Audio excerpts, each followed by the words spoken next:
ইতিহাস সাক্ষী 1972 সালে শেখ মুজিবুর রহমান ধর্মভিত্তিক রাষ্ট্র পরিচালনা নিষিদ্ধ করেছিলেন।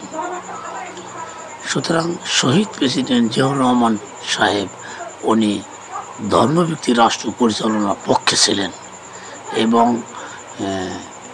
বেগম খালেদা জিয়াও ধর্মভিত্তিক রাষ্ট্র পরিচালনা হোক উনিও পক্ষে ছিলেন। দেখেন তার ভাষণ, আপনারা শোনেন বাংলাদেশ আলিম সম্পর্কে উনি কি কথা বলেছেন। রহমান নিজামী, মুজাহিদি, সাইদি,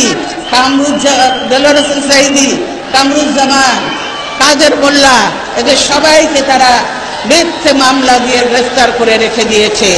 তারা ভেবেছে তারা স্বাধীনতা বিরোধী বলে তাদেরকে গ্রেফতার করেছে।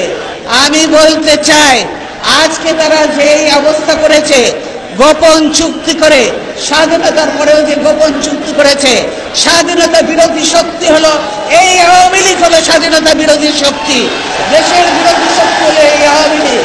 তাই আগে তাদেরকে আগে ব্যবস্থা করতে হবে, তবেই এই দেশ নিরাপদ হবে, স্বাধীন হবে। আমি বলতে